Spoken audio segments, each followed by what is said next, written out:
નમસ્કાર, હું તો બોલીશમાં હું રોનક પટેલ આપનું સ્વાગત કરું છું.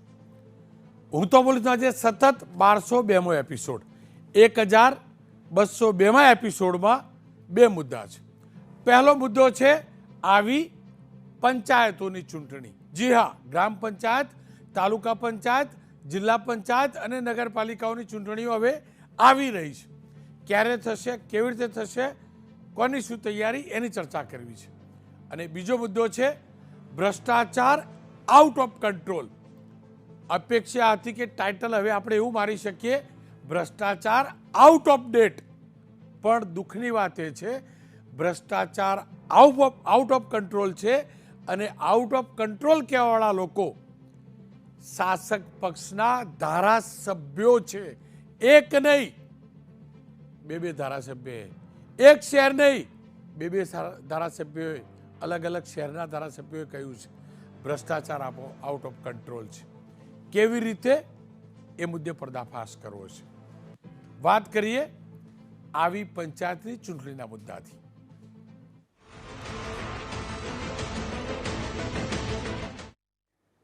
ચૂંટણીઓ બધી સમયસર થાય, પણ વાત ગામડાની આવે, વાત પંચાયતની આવે ત્યારે ઓરમાયું વર્તન અત્યાર સુધી થતું રહ્યું છે. અને એ જ કારણ છે અનેક ગ્રામ પંચાયતોમાં મુખી નથી, સરપંચ નથી, ગામનો ધણી નથી અને તલાટી વહીવટ કરે છે. તલાટીઓ પણ પૂરતા નથી, છતાં પણ એ જ પ્રકારે નગરપાલિકાઓની હાલત, એ જ પ્રકારે તાલુકા પંચાયતની અને બે જિલ્લા પંચાયતની હાલત હતી. પરંતુ આ તમામની વચ્ચે હવે સમાચાર મળી રહ્યા છે કે સત્વરે આ ચૂંટણી સંભવ છે. રાજ્યમાં લાંબા સમયથી વિલંબમાં પડેલી ગ્રામ પંચાયત, તાલુકા પંચાયત અને નગરપાલિકા સાથે જ બે જિલ્લા પંચાયતોની ચૂંટણીના ઢોર સત્વરે વાગે તેવા સંકેત મળી રહ્યા છે. 5319 ગ્રામ પંચાયતો જ્યાં સરપંચ નહીં પરંતુ વહીવટદારોનું શાસન ચાલે છે. સાથે જ એ 17 તાલુકા પંચાયતો જ્યાં પંચાયતમાં ચૂંટાયેલી પાંખ અસ્તિત્વમાં નથી, તેમજ પંચાયત નગરપાલિકાઓ જ્યાં વહીવટદાર છે ત્યાં હવે ચૂંટણી થવાની છે તેવું સ્પષ્ટ લાગવા લાગ્યું છે અને સત્વરે થશે તેવા પણ સંકેત મળી રહ્યા છે. આ પૈકીની 9 નગરપાલિકાઓ એવી છે જેને મહાનગરપાલિકા તરીકે જાહેર કરાઈ છે. જોકે તેની મુદત નથી પૂરી થઈ, પરંતુ મહેસાણા સહિતની એ ગ્રાફિક્સ પણ હશે કે જે 9 નગરપાલિકાઓ મહાનગરપાલિકામાં કન્વર્ટ થઈ છે. નવસારી, આણંદ, ગાંધીનગર, વાપી, મોરબી, મહેસાણા, સુરેન્દ્રનગર, વઢવાણ, માફ કરજો, ગાંધીધામ, સુરેન્દ્રનગર, વઢવાણ અને એ જ પ્રકારે અલગ અલગ જે મેં કહી તેમ 9, નડિયાદ અને પોરબંદર, આ 9 નગરપાલિકાઓ જે મહાનગરપાલિકામાં કન્વર્ટ કરવાનો સરકારે જાહેરાત કરી છે ત્યાં પણ સાથે જ ચૂંટણી સંભવ છે.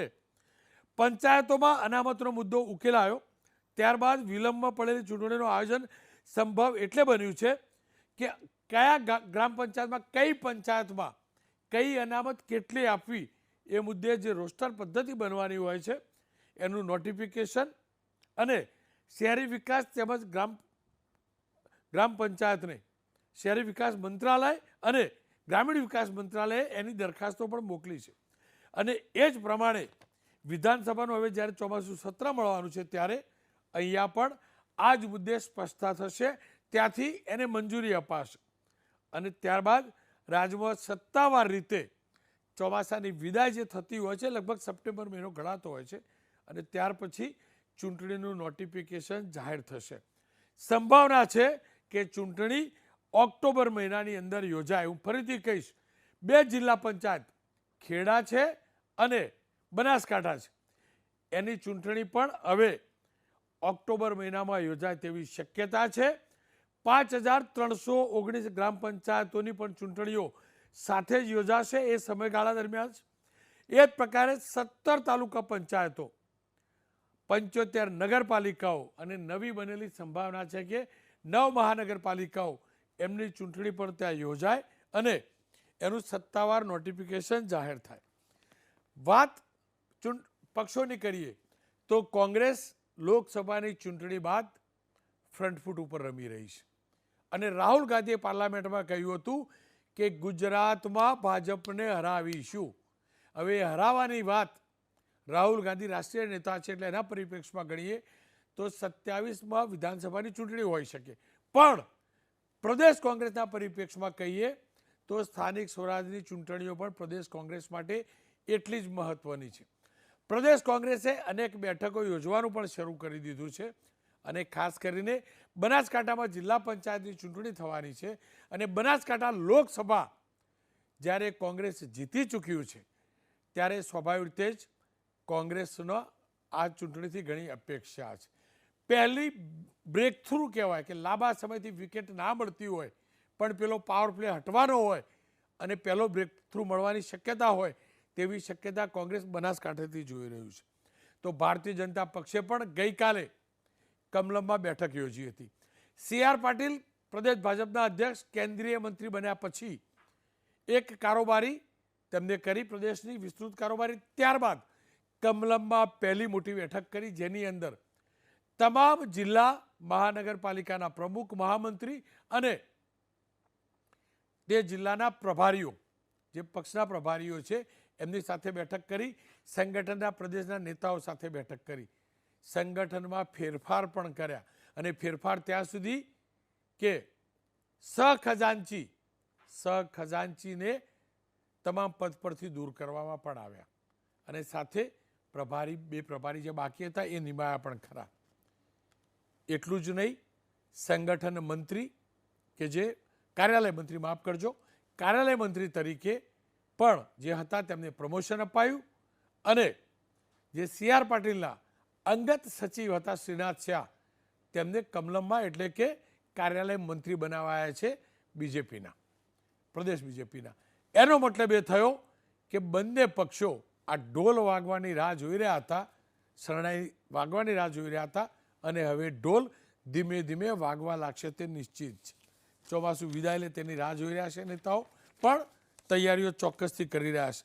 જયરાજસિંહ પરમાર ભારતીય જનતા પક્ષના નેતા, મનીષભાઈ દોશી કોંગ્રેસના નેતા, બંને પાસેથી બે વાર વાત કરી. જયરાજસિંહભાઈ, પહેલી વાત તમારી પાસે એટલે કરી લઉં, એ હકીકત છે 31 જિલ્લા પંચાયતો અસ્તિત્વમાં છે, 31 તમે કબજે કરી છે. જેટલી નગરપાલિકાઓ અસ્તિત્વમાં છે એ તમામ તમારી પાસે છે, મોટા ભાગની નથી તો સાચું ખોટું કરીને તોડી ફોડીને બધું કરીને લઈ આવીને પણ લઈ લીધી. જો કે એકાદ જગ્યાએ પાછી હમણાં તાલુકા પંચાયતમાં કે એની અંદર પાછો બળવો પણ થયો, ભાજપના જ બધા સભ્યો સામે જતા રહે, આવું પણ થયું, અવિશ્વાસની દરખાસ્ત પણ થઈ, આવું પણ તમારે ત્યાં થવા લાગ્યું. પણ બનાસકાંઠાની અંદર 9 તાલુકામાંથી 7 તાલુકા આવ્યા છે જયરાજસિંહભાઈ, જ્યાં આગળ તમે માઇનસમાં છો 24ના પરિપ્રેક્ષમાં. હવે આ માઇનસવાળી જગ્યા અને કેમ માઇનસમાં ગયા બહુ જાજુ પડવું નથી, તો મોટો ખાડો તો ત્યાં પડશે. જિલ્લા પંચાયતની ચૂંટણીમાં 2 જિલ્લા પંચાયતો હારેલા કેશુભાઈ વખતે, અરે કેટલો મોટો સેટબેક હતો, બહુ જાજુ બોલવું નથી, પણ એટલે જ કહું છું કેટલો મોટો આ પડકાર તમારા માટે.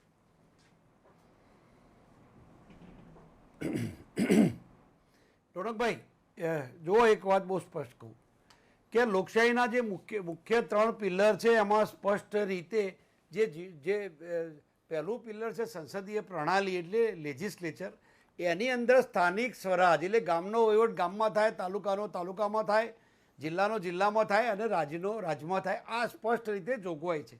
એટલે બંધારણના અનુસૂચિ 11ની અંદર જે સેક્શન 243માં 243માં એનો જે અનુસૂચિ છે એમાં સ્પષ્ટ રીતે જોગવાઈ કરી કે સ્થાનિક સ્વરાજની ચૂંટણીઓમાં લોકોને પોતાનો વહીવટ સોંપવો, એના ભાગરૂપે આ ચૂંટણીઓ આવે છે. હવે બહુ સ્પષ્ટતા સાથે સૌથી પહેલાં તો દેશની અંદર 59માં એટલે કે 1959માં શરૂઆત થઈ, આપણે 1963થી થઈ. ધીમે ધીમે પંચાયતી રાજ અમરમાં આવ્યું એટલે જે 73માં સુધારા દ્વારા 73માં સુધારાથી પંચાયતોની સત્તા રીતે સંવિધાનિક સત્તા આપી, એટલે સ્ટેચ્યુટરી એના જે બોડી છે એની 1993માં શરૂઆત થઈ. હવે આપે જે વાત કરી એમાં બે જિલ્લા પંચાયતની અત્યારે ચૂંટણીઓ પ્રસ્તુત છે એટલે એની વાત કરીએ. બીજી ચૂંટણીઓ હમણાં નથી એ સિવાયની જે નગરપાલિકાઓ અવર્ગની હતી, એટલે એ કેટેગરી જે નગરપાલિકાઓ લગભગ મહાનગરપાલિકા થવામાં હોય એને હવે મહાનગરપાલિકા બનાવી, એટલે 9A જો જાહેરાત થાય તો આપના કહેવા મુજબ અને રાજના ગણિત પ્રમાણે, એટલે સરવાળે એવી સ્થિતિ થાય કે આ બધી ચૂંટણીઓ સૌથી વધુ લોકોને રસ પડે એવી આ ચૂંટણીઓ છે. હું એબીપીના માધ્યમથી કહું છું, કારણ કે જેમ હિન્દુ ધર્મનો તહેવાર હોય તો દિવાળી કે હોળી હોય તો હિન્દુ લોકો ઉજવે, જેમ ઈદ હોય તો મુસ્લિમ લોકો ઉજવે, નાતાલ હોય તો ખ્રિસ્તી લોકો ઉજવે, એમ દરેકને પોતાના અલગ અલગ તહેવારો હોય, પણ બધી જ કોમ, બધા જ ધર્મ, બધી જ જ્ઞાતિ, બધા જ પ્રાંત, બધી જ ઉંમરના લોકો, લિંગભેદ વગર, એટલે કે સ્ત્રી ને પુરુષ તમામ લોકો એક માટેનો જો કોઈ તહેવાર હોય તો એ ચૂંટણી છે. અને ચૂંટણી એટલે જ લોકોત્સવ તરીકે જાણીતો છે. એની અંદર પાછો સ્થાનિક લોકોને એક વાત બહુ સ્પષ્ટતા સાથે કે લોકસભા કરતાં ગ્રામ પંચાયતના સભ્યની પોતાનો સરપંચની ચૂંટણીમાં ખૂબ રસ હોય છે. આપણને કદાચ રાજ્યના વહીવટમાં મુખ્યમંત્રી લોકસભાને એવું લાગે રોનકભાઈ, પણ અત્યારે આખા આપના માધ્યમથી સૌથી વધુ જો લોકો આ નિહાળતા હોય તો ગામડાના લોકો છે, અને એમને પોતાનો વહીવટ કોને સોંપવો એની સત્તાઓ લોકશાહીમાં બહુ બારીકાઈથી સોંપેલી છે. હવે જે ચૂંટણીઓ આવી છે જુદા જુદા સ્તરની છે, એકલા રૂરલ બેઝડ ચૂંટણીઓ એટલે કે ગ્રામ્ય ધોરણની પણ ચૂંટણીઓ નથી, કારણ કે નગરપાલિકા એ એક ટાઉન કે કસ્બાની ચૂંટણી છે, મહાનગરપાલિકાઓ શહેરો છે, મોટે ભાગે જિલ્લા મથકો, અને હવે જે મહાનગરપાલિકાનો દરજ્જો મળ્યો અને બે વિવાદિત જે ભૂતકાળમાં સાથે ના થઈ શકે એવી બે ચૂંટણીઓ બહુ સ્પષ્ટતા સાથે ભારતીય જનતા પાર્ટીએ તમામ સ્તરે તૈયારીઓ પૂરી કરી દીધી છે. હા, તમે જે વાત કરી લોકસભાની, તો એક બહુ સ્પષ્ટતા સાથે કે લોકસભા હોય એનું મતદાન જુદું, વિધાનસભા જુદું, પણ ગુજરાતની જનતા બહુ સમજણ સાથે કોઈ પણ પ્રકારની કોઈની વાતમાં આવ્યા વગર, પરિણામ ગમે તે હશે પણ કોઈની સેફ શરમ રાખ્યા વગર પોતાનો પ્રતિનિધિ પોતાની ચૂંટેલી પંચાયતમાં ક્યાં મોકલવો એ બહુ સારી રીતે જાણે છે.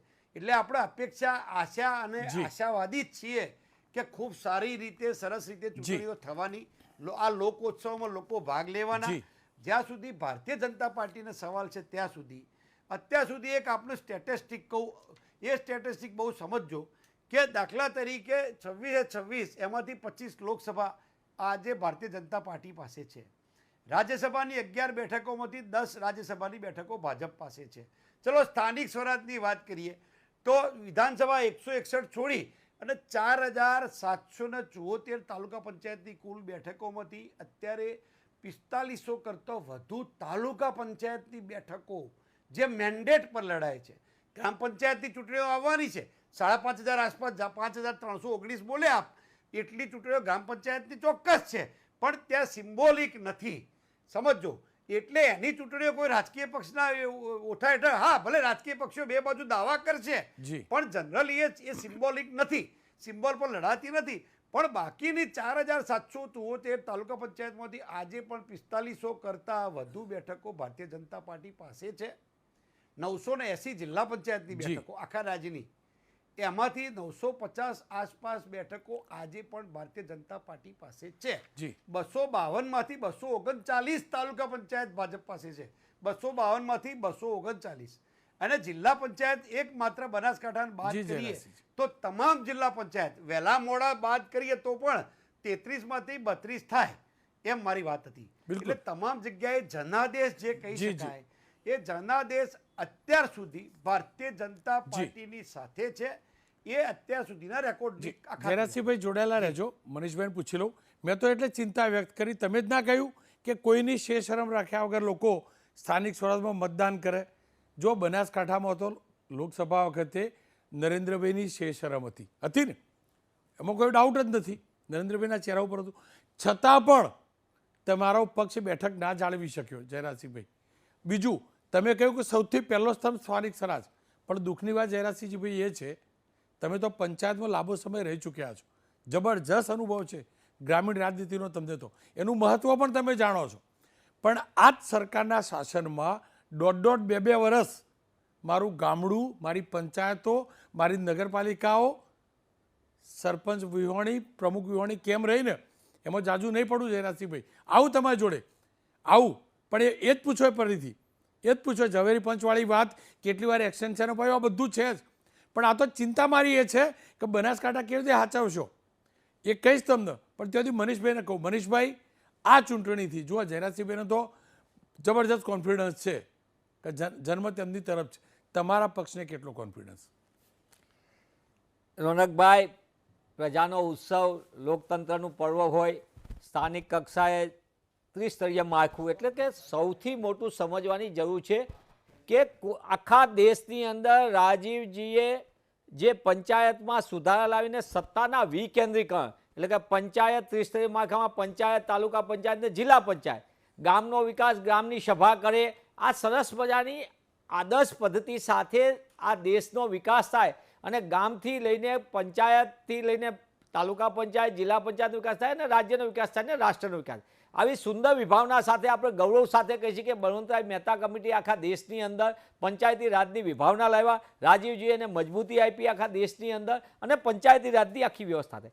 પણ દુઃખ સાથે કેવું પડે, બહુ બધી સત્તાની ને બહુ બધી વાતો અને અમે અહીંયા છીએ ને ત્યાં છીએ, પણ મારે તો એ સાથે એ કહેવું છે કે ભાઈ, આપણે કેટલા વખત સુધી આ લોકતંત્રના પર્વની અંદર વહીવટી રાજ કરીને સત્તાના કેન્દ્રીકરણના ખિલ્લા કરીને લૂંટના કેન્દ્રો કેવી રીતે બનાવ્યા? આ પંચાયતોની અંદર આપણે નાના પંચના નાના લોકો સુધી નથી પહોંચતા. એ નાનાનો અત્યારે વહીવટ કોણ કરી રહ્યું છે અને એના પૈસાની એની ગ્રાન્ટનું શું થાય છે? ગામડું મારું ક્યાં બોલે, હું નથી કહેતો.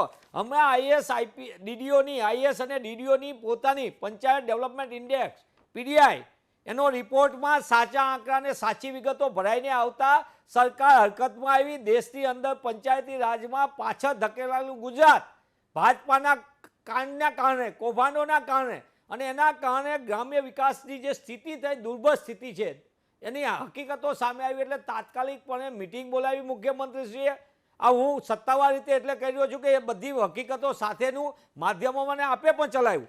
સવાલ એ છે, સત્તા મેળવી લેશું, અહીંયા આ કરી લેશું, પણ ક્યાંય એમ નથી કહેતા કે અમે પ્રજાને ન્યાય આપશું.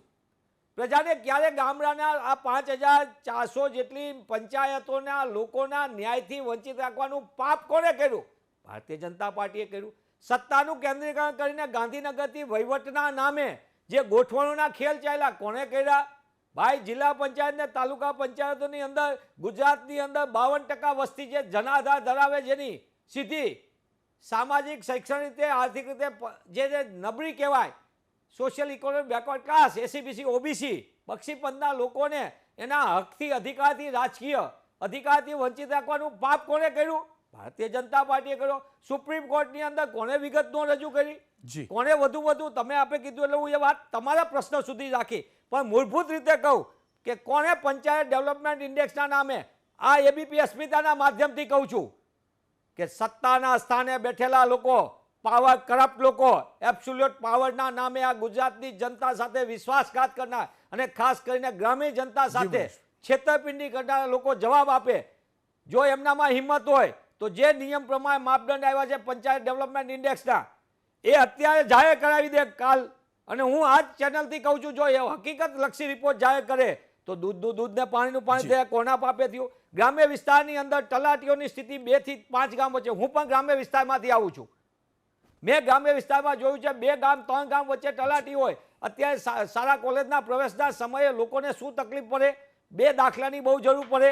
એક જાતિના દાખલાની બહુ જરૂર પડે, બીજા દાખલાની જરૂર પડે આવકના દાખલાની, અને ત્રીજી જરૂર પડે વાવણીનો એનો સમય હોય તો એની પહેલાં ખેડૂતને જરૂર પડે. તલાટી અગત્યનું, આપણે ચૂંટાયેલી પાંખ ન હોય એટલે તલાટીની જરૂર પડે. 3 ગામ વચ્ચે તલાટી હોય તો આપણે પણ એની ઉપર શું દબાણ કરીએ? સરકાર ભરતી ન કરે લાંબા સમય સુધી. એક બાજુ યુવાનોને અધિકાર ન આપે રોજગારનો, બીજી બાજુ ઓલી બાજુ શું કરે? આવા સંજોગોની અંદર કોંગ્રેસ પક્ષ જવાબદારીપૂર્વક કહે છે કે લોકતંત્રના પર્વમાં અમે લોકો વચ્ચે જશું, લોકોને હકીકત લક્ષી ખબર છે, લોકોની શું અવદશાને કઈ રીતે ખરાબ થઈ છે, લોકોની વચ્ચે જઈને આપણે જોયું છે હમણાં તાજેતરમાં લોકસભાની ચૂંટણી પછી પણ અમે જે રીતે જે લોકો મોટા પાયે એવું કહેતા હતા કોંગ્રેસને ઉમેદવાર નહીં મળે, ડિપોઝિટો જશે અને આવું થશે, 5-5 લાખથી જીતશું, શું હકીકત આવી?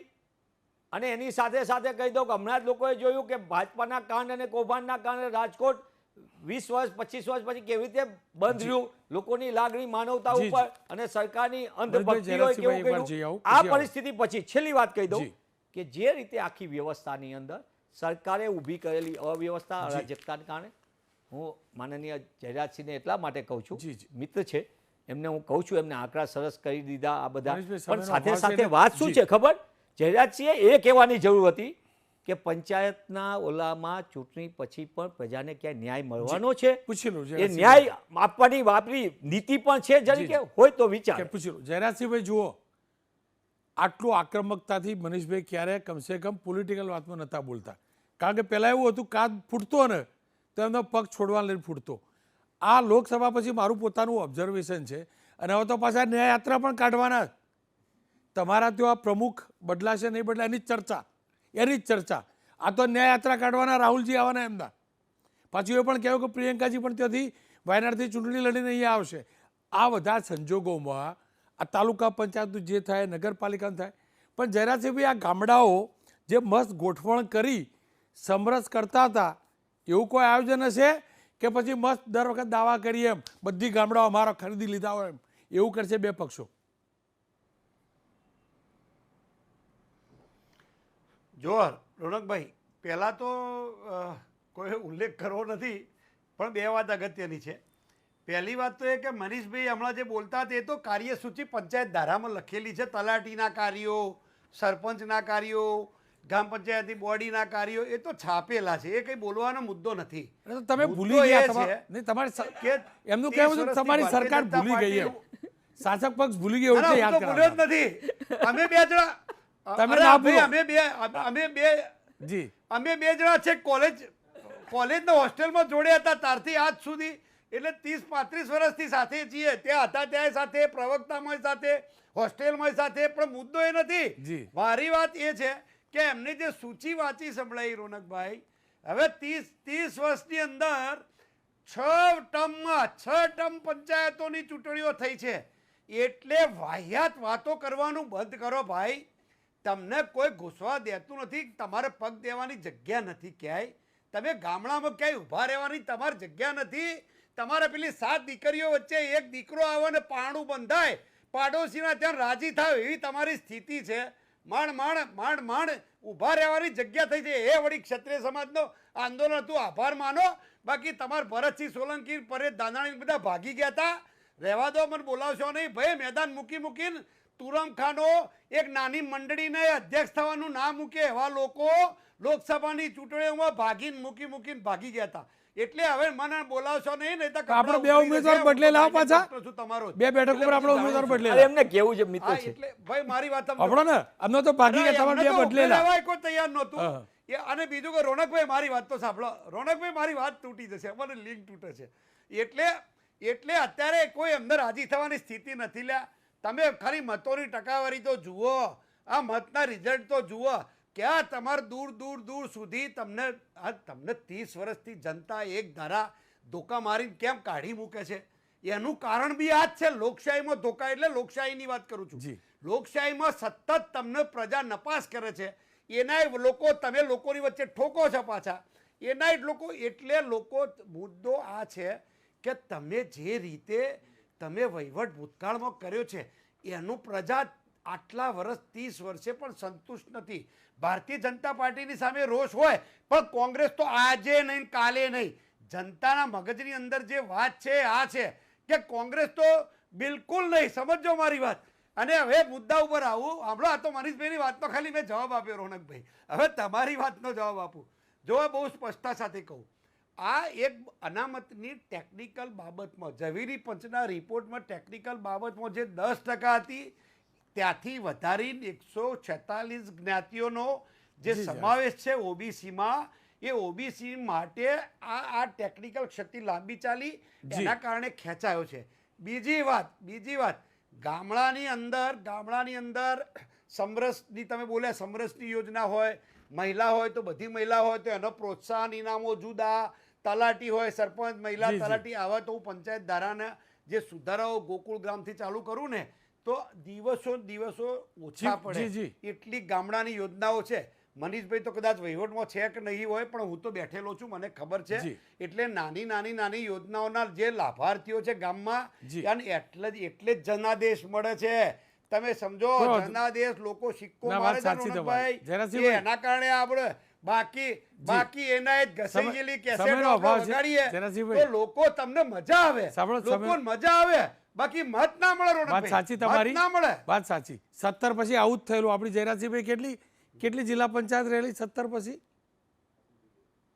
જો હું તમને કહું, એમને હવે હું હું એમાં- આપને કહું, સિક્કાની જ વાત કરો, હું કેટલી આપને કહું, રહેલી? એ જ કહેવા માંગુ છું કે ખાલી એક જ વખત રોનકભાઈ, હા. 15 ની અંદર તમામ જિલ્લા પંચાયતો કોંગ્રેસની આવી હતી. હા. કેમ ગઈ? ચાલો, મને પૂછી લો. સમજાવો. પૂછી લો, કેમ સમયનો ગઈ? અભાવ. મનીષભાઈને પૂછી લો. મનીષભાઈ ટૂંકમાં જાઓ. 2015 જી, મનીષભાઈ જોડે ફક્ત જાઓ. પાટીદાર જયરાજસિંહભાઈ, સમયનો આંદોલનના અભાવ. કારણે જી જી, પાટીદાર આંદોલન સમયનો અભાવ છે. પૂછી લો મનીષભાઈ. પાટીદાર આંદોલનના કારણે જે ગઈ, કેમ 20માં ગઈ? કેમ ચૂલો પૂછી લો, લાગી પૂછી ગયો? લો, કેમ પૂછી લો. સફાયો થઈ મનીષભાઈ ગયો? જવાબ આપી દેજો. સમયનો અભાવ. મને એમનો વહીવટ જો મનીષભાઈ, સમયનો અભાવ છે. જવાબ આપી હવે મારે તો એમને બીજું નથી કહેવું, પણ એમને જે બધી વાત કીધી ને એ બી કોંગ્રેસના પંજા ઉપર એ પોતે પંચાયતમાં ચૂંટાયા હતા. કોંગ્રેસે એમના સમયની અંદર એમને જે કાંઈ જયરાજસિંહ ચૂંટાણા કોંગ્રેસના પંજા ઉપર ચૂંટાણા હતા. કોંગ્રેસે ઓળખ આપી, કોંગ્રેસમાં તે સમય આખી જિલ્લા પંચાયતમાં આવી. એમને હજી સુધી એ જવાબ ન આપ્યો કે ગામડાઓની અવદશા માટે ભારતીય જનતા પાર્ટીના કેવો ભ્રષ્ટાચાર જવાબદાર છે, કેવી રીતે લૂંટનો કારોબાર ચાલે છે. મેં સૂચિ વાંચી, મેં કીધું તમને હું વહીવટમાં નથી ક્યાંય, હું વહીવટમાં ક્યાંય નથી, જી. પણ મને એ ખબર છે કે કઈ રીતે નીતિને નિયત અને કઈ રીતે ગ્રામ્ય જનતા સાથે છેતરપિંડીને વિશ્વાસઘાત કર્યો. ગામથી લઈને ગાંધીનગર ને શહેરથી લઈને સચિવાલય સુધી જી. ભ્રષ્ટાચારના કારણે ગુજરાત અને ગુજરાતીઓ લૂંટાઈ રહ્યા છે. જી. મારો ગામડાનો ખેડૂત લૂંટાય, મારા ગામડાની જનતા લૂંટાય, અને એમની પર તમને એમ થાય કે અમે સત્તા હડપી લેશું. તમે સત્તા હડપવા માટે કેમ તમે એમ આવી નથી કહેતા કે પંચાયતની અમારા પાપે ગુજરાતના લોકોને આ થયું? ઝવેરી મનીષભાઈ, પંચની સમયનો ભૂલ અભાવ છે. કોણે હવે કરી? પૂરું 10 કરો. સેકન્ડ લઈ લો. હા. મને એટલા માટે કે જયરાજસિંહે બહુ પૂરું લાંબી કરવું પડે, વિભાવના કરવું. કીધી, પણ એમને એ ખબર હોવી જોઈએ કે ગુજરાતની અંદર જી. ઓબીસી ના શોષિત સમાજને 27% અનામત ન આપવા માટે એડી ચોટીનું જોર જી, લગાવ્યું. મનીષભાઈ. ઝવેરી પંચના 3 વખત મનીષભાઈ, મુદત સમયનો વધારી, અભાવ છે. મારે અને ખરેખર લાંબા બેઠા સમય ઉપર. પછી ભારતીય જનતા પાર્ટીએ જી. ના છૂટકે આ જોગવાઈ કરવી પડી. ખેર. પણ વહીવટદાર રાજ, જી. વહીવટદાર રાજ, આ કેન્દ્રીયકરણ ખેર, સત્તાનું જી, જી, જી. એ પાપ ગાંધીનગરથી ચાલે. ક્યાં ગઈ પંચાયતી રાજની ખેર, વિભાવના? મનીષભાઈ, સમયનો અભાવ ક્યાં છે. ગયું રોકીશ. સત્તાનું વિકેન્દ્રીકરણ? એટલા માટે જયરાજસિંહ આપણે મનીષભાઈ, જે 10 કાંઈ વાત સેકન્ડ પતી કરી ગયા. સામી આવે જી. એટલા ખેર. માટે કે આપણે પંચાયતમાં ઓળખ બિલકુલ. કોંગ્રેસના ખેર. ઓલા ઉપર આખા આ બંનેનો- રાજ્યમાં લોકોની હતી. મનીષભાઈ, આ બંનેનો લોકતંત્રના આભાર. પર્વમાં હાર જીત થાય, પણ એનો મતલબ એવો નથી કે જી, જી. જનતાને છેતરપિંડી કરો, ખેર, આ બંનેનો વિશ્વાસઘાત આભાર. કરો. આ બંનેનો આભાર. સમયનો અભાવ છે. સમયનો અભાવ એટલે પણ છે, મારા ગામડા માટે પણ સમયનો અભાવ છે. બહુ વર્ષોથી રાહ જોઈ, બહુ મહિનાઓથી રાહ જોઈ. આશા રાખું હવે દિવાળી પહેલા ચૂંટણીનો ઢોલ વાગે અને મારા એ તમામ ગ્રામીણ વિસ્તારના લોકો જેમના પંચાયતના પૂર્વ સભ્યોએ, હાલના સભ્યોએ કામ કર્યા નથી કર્યા, બધાનો હિસાબ લેવાનો એક મોકો મળે. દર 5 વર્ષે મોકો મળતો હોય છે. આ વખતે વિલંબથી મોકો મળ્યો છે. એની સાથે 9 મહાનગરપાલિકાઓ બની રહી છે. ત્યાં પણ જો ચૂંટણી થાય તો એ નગરપાલિકાઓવાળા ચોક્કસથી એક કોર્પોરેટરનો ચહેરો ઓળખી એના કર્મો શોધીને સિક્કો મારજો, આંખ બંધ કરીને નહીં. કારણ કે વાત અહીંયા પંચાયતના વિકાસની છે. પંચાયત એ લોકશાહીનો પાયો છે. એ પાયો વધુ મજબૂત કરવો એ આપણા તમામની સંયુક્ત જવાબદારી છે. ફરી એકવાર કહીશ, પંચાયતની ચૂંટણીના ઢોલ હવે વાગવાના છે. ખેર, હું તો બોલીશમાં લઈશ એક વિરામ. વિરામ બાદ વાત કરીશ અનલિમિટેડ, અનકંટ્રોલ ભ્રષ્ટાચારની. એ પણ રોનક પટેલના શબ્દોમાં નહીં, ભારતીય જનતા પક્ષના ધારાસભ્યો અને કોર્પોરેટરોના શબ્દોમાં.